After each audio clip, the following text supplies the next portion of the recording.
Third period के जो elements हैं तो उनमें sodium, magnesium, aluminium, silicon, phosphorus, sulphur, chlorine और आर्गन शामिल हैं। ये एक फार्मूला है, ना मुझे लेना से फिर सारे कलर अरेंज करवाएं। इस तरीके से आप याद कर सकते हैं इसको। तो इलेक्ट्रिकल कंडक्टिविटी जो होती है ये किसी मटेरियल की एबिलिटी है कि वो कितना इलेक्ट्रिक करंट अलाउ करता है। अगर एक सब्सटेंस में फ्री इलेक्ट्रॉन्स हों तो ज़ाहिर वो फ्री इलेक्ट्रॉन मूव करते हैं और वो सब्सटेंस जो है वो इलेक्ट्रिकली कंडक्टिंग होता है। तो ये जो थर्ड पीरियड के एलिमेंट्स हैं इनकी इलेक्ट्रिकल कंडक्टिविटी देखिएगा कि अगर हम सोडियम टू मैग्नीशियम और टू एल्यूमिनियम यहाँ से यहाँ तक जाएंगे तो इलेक्ट्रिकल कंडक्टिविटी जिसे हम जनरली सिग्मा से रिप्रेजेंट करते हैं और जिसका यूनिट होता है वैसे सीमेन पर मीटर, ठीक है जी। अच्छा, लेकिन यहाँ पर हमने हाइपोथेटिकल यूनिट्स में लिया है। सोडियम मेटल है, मैग्नीशियम मेटल है, एल्यूमिनियम मेटल है। Electrical conductivity sodium two aluminium increase होती है। रीजन क्या है? देखिए, मिसाल के तौर पे ये हमारे पास एक मेटल का एक टुकड़ा आप ले लें। मिसाल के तौर पे ये है एक मेटल का आयन है और ये उसी क्रिस्टल में ये मुख्तलिफ आयन्स हैं।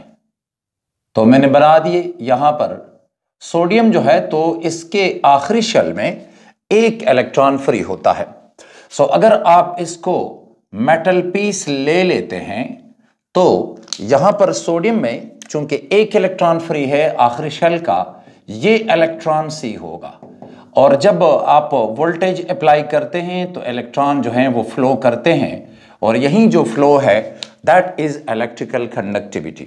अगर हम मैग्नीशियम को देखें तो इसके आखिरी शेल में फिर दो इलेक्ट्रॉन होते हैं तो इलेक्ट्रॉन सी जो है तो वो और भी बढ़ जाता है।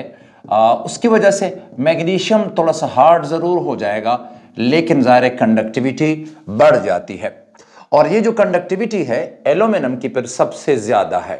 सो गोया sodium to magnesium to aluminium ये एक इंक्रीज आता है। इलेक्ट्रिकल कंडक्टिविटी है क्या? Ability of a material to allow the flow of electric current, ठीक है जी। तो ये है ability of a material to allow the flow of electric current, flow of electric current, ये इलेक्ट्रिकल कंडक्टिविटी कहलाती है। सिग्मा से हम रिप्रेजेंट करते हैं और इसका जो यूनिट होता है तो वो है सीमेन पर मीटर। लेकिन हमने यहां पर हाइपोथेटिकल यूनिट्स में लिए हैं तो जरा देखिए कि सबसे जो ज्यादा वैल्यू हम देते हैं इन हाइपोथेटिकल यूनिट्स में तो वो है एल्यूमिनियम की। गौर से देखिएगा, एल्यूमिनियम की सबसे ज्यादा बनती है, ये हमारे पास सबसे ज्यादा है 1 यूनिट, ठीक है जी। तो अगर हम सोडियम की देखेंगे तो वो फिर कम होती है तकरीबन इसके लिहाज से 0.4 0.6 के दरमियान यानी 0.5 और मैग्नीशियम की इसी यूनिट पे तकरीबन बनती है 0.6। तो जरा देखिएगा कि ये अगर आप इनको मिला देते हैं तो सोडियम की इलेक्ट्रिकल कंडक्टिविटी कम है, मैग्नीशियम की ज्यादा हो गई और एल्यूमिनियम की इन सब में फिर ज्यादा है। सिलिकॉन एक सेमी कंडक्टर है तो यहां से यहां तक तो इंक्रीज आएगा बिकॉज इलेक्ट्रॉन जो है वो फ्री है। इसके आखिरी शेल में एक इलेक्ट्रॉन, मैग्नीशियम के 2 इलेक्ट्रॉन, एल्यूमिनियम के 3 हैं। सिलिकॉन जो है तो वो एक सेमी कंडक्टर है, उसका कोवेलेंट क्रिस्टल होता है। कोवेलेंट क्रिस्टल यानी सिलिकॉन के 4 बॉन्ड्स होते हैं और इसकी कंडक्टिविटी जो होती है वो डिपेंड करती है इम्प्योरिटीज में और जिनका आप पढ़ते हैं अक्सर सेमीकंडक्टर्स में एन टाइप और पी टाइप जो होते हैं। तो सिलिकॉन की एल्यूमिनियम की कंडक्टिविटी सबसे ज्यादा है और फिर इसी स्केल पे तकरीबन 0.1 के करीब इसकी आ जाती है सिलिकॉन की। तो ये अगर आप इनको मिला देते हैं तो ये जो कंडक्टिविटी है सिलिकॉन की कम है। अच्छा, इसके बाद जो है फास्फोरस, सल्फर और क्लोरीन और आर्गन, चूंकि ये मॉलिक्यूलर सब्सटेंसेस हैं तो इनकी कोई कंडक्टिविटी नहीं है, यानी ग्राफ इस वक्त आगे जाएगा और फास्फोरस, सल्फर, क्लोरीन और आर्गन जो है they are non conducting material, because phosphorus जो है तो इसके मॉलिक्यूल होते हैं और इसमें कोई फ्री इलेक्ट्रॉन नहीं है, P4 मॉलिक्यूल है, 4 एटम मिलकर एक मॉलिक्यूल बनाते हैं। सल्फर के ऑक्टा एटॉमिक मॉलिक्यूल होते हैं, फास्फोरस के टेट्रा एटॉमिक, सल्फर के ऑक्टा एटॉमिक, तो ये मॉलिक्यूलर सब्सटेंसेस हैं। क्लोरीन जो है तो ये डाई एटॉमिक मॉलिक्यूल है और आर्गन आप जानते हैं मोनो एटॉमिक है, तो ये नॉन कंडक्टर हैं। तो सोडियम, मैग्नीशियम, एल्यूमिनियम ये कंडक्टर हैं, सिलिकॉन यानी ये कंडक्टर हैं, सिलिकॉन सेमीकंडक्टर है और ये नॉन कंडक्टर है। तो कंडक्टर हो गए, ये है सेमीकंडक्टर और ये फिर है नॉन कंडक्टर। ये इनकी है इलेक्ट्रिकल कंडक्टिविटी। दूसरी जो प्रॉपर्टी हम डिस्कस कर रहे हैं वो है मेल्टिंग पॉइंट और बॉइलिंग पॉइंट। देखिए मेल्टिंग पॉइंट और बॉइलिंग पॉइंट हम डिस्कस करेंगे बॉइलिंग पॉइंट को, लेकिन मेल्टिंग पॉइंट और बॉइलिंग पॉइंट तकरीबन सेम पैटर्न रहता है। फर्क सिर्फ ये होगा कि ये जो मेल्टिंग पॉइंट है ये बॉइलिंग पॉइंट से ज़्यादा कम होता है। पहली बात कि मेल्टिंग पॉइंट है क्या, जो भी आपको प्रॉपर्टी दे दी जाए पेपर में तो बराए मेहरबानी पहले उसे डिफाइन कर लिया करें। तो मेल्टिंग पॉइंट वो टेम्परेचर है कि जिस पे एक सब्सटेंस जो है वो अपने सॉलिड स्टेट से लिक्विड स्टेट में जाता है। बॉइलिंग पॉइंट वो टेम्परेचर है कि जिस पे एक सब्सटेंस अपने लिक्विड स्टेट से गैसियस स्टेट में चला जाता है। सो हमारे पास एक सीधी सादी जो डेफिनेशन बनती है, सो गौर से देखिएगा कि अगर एक सब्सटेंस है और वो सॉलिड है तो ये जो टेम्परेचर है जिस पे ये लिक्विड स्टेट में जाएगा, इस टेम्परेचर को हम कहते हैं मेल्टिंग पॉइंट। तो मेल्टिंग पॉइंट वो टेम्परेचर है जिस पे सॉलिड लिक्विड स्टेट में जाता है। अच्छा, दूसरे फिर हमारे पास है एक और टेम्परेचर जिसको हम कहते हैं बॉइलिंग पॉइंट। सो ये याद रखिए कि बॉइलिंग पॉइंट जो है तो ये वो टेम्परेचर है कि जिस पे एक लिक्विड सब्सटेंस जो है वो गैसियस स्टेट में चला जाता है, तो ये वेपर स्टेट में चला गया, ये इसका है बॉइलिंग पॉइंट। और इनका डिपेंड होता है जो बाइंडिंग फोर्सेस हैं कि पार्टिकल के एक दूसरे के साथ क्या अट्रैक्शन है। अगर ये स्ट्रॉन्ग अट्रैक्शन होगी तो मेल्टिंग पॉइंट कम ज्यादा होगा, और अगर ये अट्रैक्शन वीक हो जाती है तो मेल्टिंग पॉइंट कम होगा। तो देखिए हम आते हैं sodium to magnesium to aluminium. तो जब आप इनकी बात करते हैं, सोडियम में एक इलेक्ट्रॉन फ्री है, मेटालिक बॉन्ड, ये इलेक्ट्रॉन सी है जो आप देख रहे हैं, ये है इलेक्ट्रॉन सी नेगेटिवली चार्ज्ड, और मेटल आयंस को इसने बांध के रखा हुआ है। आप थर्ड डायमेंशन देना चाहें तो इस तरह कर सकते हैं। ये हमारे पास इसका थर्ड डायमेंशन। अच्छा, तो ये हमारे पास मेटालिक बॉन्डिंग है, तो मेटालिक बॉन्डिंग जितनी स्ट्रांग होगी मेटल का मेल्टिंग पॉइंट उतना ज्यादा होगा। सो हम बात कर सकते हैं कि एल्यूमिनियम के चूंकि आखिरी शेल में 3 इलेक्ट्रॉन है, लिहाजा इसका मेल्टिंग पॉइंट जो होगा और बॉइलिंग पॉइंट वो ज्यादा होगा। तो मैं बॉइलिंग पॉइंट ले लेता हूं, तकरीबन सोडियम में एक इलेक्ट्रॉन फ्री आखिरी, तो सोडियम का जो मेल्टिंग पॉइंट आता है वो तकरीबन, ये यूनिट याद रखिए कि मैंने केल्विन में लिया है, बिकॉज आर्गन का फिर माइनस में हो जाएगा सेंटीग्रेड, तो चाहता हूं कि सारी पॉजिटिव वैल्यूज हों। बहरहाल आप इस पैटर्न को याद रखेंगे, पैटर्न, वैल्यूज की जरूरत नहीं है। अच्छा, सोडियम जो है तो तकरीबन 1200 तक इसका बॉइलिंग पॉइंट है। मैग्नीशियम का तकरीबन आ जाता है ये 1400 1400 के करीब। सिलिकॉन में फिर एल्यूमिनियम है, तो एल्यूमिनियम में चूंकि 3 इलेक्ट्रॉन होते हैं तो हम एक्सपेक्ट कर सकते हैं कि एल्यूमिनियम का जो बॉइलिंग पॉइंट होगा वो बहुत ज्यादा होगा। तो सोडियम का बॉइलिंग पॉइंट कम है, मैग्नीशियम में मेटालिक बॉन्डिंग स्ट्रांग हो गई है मॉल्टन मैग्नीशियम में, तो इसका जो बॉइलिंग पॉइंट होगा वो ज्यादा होगा। और सिलिकॉन एल्यूमिनियम का फिर सबसे ज्यादा होगा, बिकॉज उसमें 3 इलेक्ट्रॉन आखिरी शेल में होते हैं। यहां पे 1 इलेक्ट्रॉन है, मैग्नीशियम में आखिरी शेल में 2 इलेक्ट्रॉन, और एल्यूमिनियम के 3 होते हैं। अच्छा, सिलिकॉन को इनके साथ आप कंपेयर ना करें, क्यों? सिलिकॉन जो है वो एक कोवेलेंट स्ट्रक्चर रखता है। सो इनमें मेटालिक बॉन्डिंग होती है, यहां पर जो है ये कोवेलेंट बॉन्डिंग है, यानी इनकी होती है मेटालिक बॉन्डिंग, ये है मेटालिक बॉन्डिंग।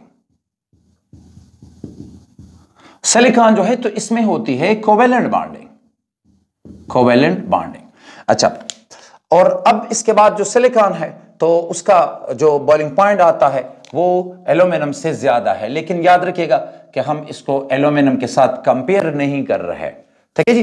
तो अगर मैं इन तीनों सब्सटेंसेस की बात कर लूं, देखिए सोडियम बड़ा सॉफ्ट होता है, बड़ा रिएक्टिव है, और सैंपल इस वक्त मैं आपको मैग्नीशियम दिखा सकता हूं, आप ले सकते हैं, ये एक सैंपल है, ये वाला, ये मैग्नीशियम का सैंपल है, मैग्नीशियम, और इसके ऊपर मतलब ऑक्साइड की क्लियर बन चुकी है, ये सॉफ्ट है, अगर आप इसे ट्रीट करते हैं तो ये ज्यादा सॉफ्ट है। और ये जो सैंपल आप देख रहे हैं तो ये एल्यूमिनियम का है, चूंकि इसके आखिरी शेल में 3 इलेक्ट्रॉन हैं तो ये उसके मुकाबले में, ये भी सॉफ्ट है लेकिन ज़ाहिर है इसके मुकाबले में ये काफ़ी ज़्यादा हार्ड है। तो मैग्नीशियम का मेल्टिंग पॉइंट कम है, एल्यूमिनियम का मेल्टिंग पॉइंट जो है वो ज़्यादा है। अच्छा, इसके बाद फिर हम आते हैं सिलिकॉन की जानिब। तो देखिए सिलिकॉन जो होता है, ये सेंट्रल सिलिकॉन एटम को देख लीजिए, तो अगर आपने इसको फ्री कर देना है तो देखिए सिलिकॉन ने 4 बॉन्ड बनाए हैं, ये इसके 4 बॉन्ड बन चुके हैं, कोवेलेंट स्ट्रक्चर है। ये तमाम जो आपको ब्लैक नजर आ रहे हैं दीज आर सिलिकॉन एटम। सो अगर आप इस एटम को फ्री करना चाहें, इसको मेल्ट करना चाहें तो 4 बॉन्ड तोड़ने होंगे, ज़ाहिर फिर बॉयल करेंगे तो भी आपने इन कोवेलेंट बॉन्ड को मुकम्मल तौर पे ख़त्म कर देना है, लिहाजा बॉइलिंग पॉइंट इसका बहुत ज़्यादा होगा। तो मैं ये कह रहा हूं कि एल्यूमिनियम के बॉइलिंग पॉइंट को, मेल्टिंग पॉइंट को सिलिकॉन के बॉइलिंग पॉइंट, मेल्टिंग पॉइंट के साथ कंपेयर ना करें, इसका होता है कोवेलेंट स्ट्रक्चर, आपको 4 बॉन्ड तोड़ने पड़ते हैं। अच्छा, तो आगे अगर हम जाएंगे तो देखिए फास्फोरस के P4 मॉलिक्यूल होते हैं, मतलब 4 एटम मिलके मॉलिक्यूल बनाते हैं। ये फास्फोरस का, मैंने व्हाइट फास्फोरस लिया हुआ है, तो ये है P4 मॉलिक्यूल जो आप देख सकते हैं P4, ठीक है जी, और ये भी मॉलिक्यूल है P4। तो अंदाजा लगाएं कि इनके दरमियान होती है लंदन फोर्सेस, और वो इंटरमॉलिक्यूलर फोर्सेस है। तो कहां पर ये, यानी sodium, magnesium, aluminium, silicon intramolecular forces, और कहां पर फास्फोरस की इंटरमॉलिक्यूलर फोर्सेस। तो ये अट्रैक्शन वीक है, लिहाजा हम एक्सपेक्ट करते हैं कि फास्फोरस का जो बॉइलिंग पॉइंट होगा वो काफी ज्यादा कम होगा। देखिए तो फास्फोरस का इवन इससे भी तकरीबन 500 तक ये आ जाता है, ये फास्फोरस का है। अच्छा, अब जरा इस एहतियात कीजिए, फास्फोरस के होते हैं टेट्रा एटॉमिक मॉलिक्यूल, ये सल्फर है, सल्फर के जो मॉलिक्यूल होते हैं वो होते हैं ऑक्टा एटॉमिक, और आप इसको इस तरह देख सकते हैं, टॉप बॉटम इस तरह एक रिंग में ये मौजूद हैं, और 8 एटम्स हैं सल्फर के, 8 एटम S8 मॉलिक्यूल है, जैसा कि यहां पे आप देख रहे हैं S8। तो जरा इनको कंपेयर करें कि ये P4 है तो छोटा साइज है, तो लंदन फोर्सेस इसकी कम होती हैं दूसरे मॉलिक्यूल के साथ, दूसरे P4 के साथ, लेकिन अगर हम इसको लेंगे तो ये S8 है, तो दूसरा S8 जो आएगा तो ज्यादा लंदन फोर्सेस है। तो हम एक्सपेक्ट करते हैं कि सल्फर का जो बॉइलिंग पॉइंट होगा वो फास्फोरस के मुकाबले में ज्यादा है। तो देखिए ये जरा नीचे है, फास्फोरस का इसके मुकाबले में ज्यादा है। अच्छा, अब आते हैं हम जरा क्लोरीन के जानिब। क्लोरीन की जानिब अगर आ जाए तो क्लोरीन के होते हैं die atomic molecule, Cl2, ClCl, और फिर ये, तो अंदाजा लगाएं कि यहां पे अट्रैक्शन कितनी होगी, यहां पे लंदन फोर्सेस जो हैं तो ये और भी वीक होती हैं। सो अगर आप इन तीनों को कंपेयर करते हैं तो फास्फोरस जो है उसका बॉइलिंग पॉइंट ये है, सल्फर का ज्यादा होगा और क्लोरीन का उसके मुकाबले में कम होगा। सो हम क्लोरीन को इससे भी नीचे लिखेंगे, यानी सल्फर के मुकाबले में, तो ये आ जाता है हमारे पास क्लोरीन का बॉइलिंग पॉइंट जो सल्फर से कम है। और फिर आर्गान है, तो आर्गान को देखिए कि ये सिंपल एटम्स हैं, दो एटम्स हैं, तो इनकी अट्रैक्शन बड़ी कम होगी, बिकॉज ये जो है मोनो एटॉमिक है, तो लंदन फोर्सेस और भी कम है, तो आर्गान को तकरीबन आप कह सकते हैं कि ये 500 से बहुत ज्यादा नीचे है। सो अगर आप इनको मिला देते हैं तो हमारे पास पैटर्न ये बनता है, सोडियम का बॉइलिंग पॉइंट, मैग्नीशियम का बॉइलिंग पॉइंट, फिर है एल्यूमिनियम का, फिर सिलिकॉन का, और फिर फास्फोरस का जो है तो ये कम है, ये वाला, और इसके बाद फिर सल्फर है, तो सल्फर का ज्यादा है, क्लोरीन का इसके मुकाबले में कम है, आर्गान का और भी कम है। तो ये है बॉइलिंग पॉइंट का पैटर्न।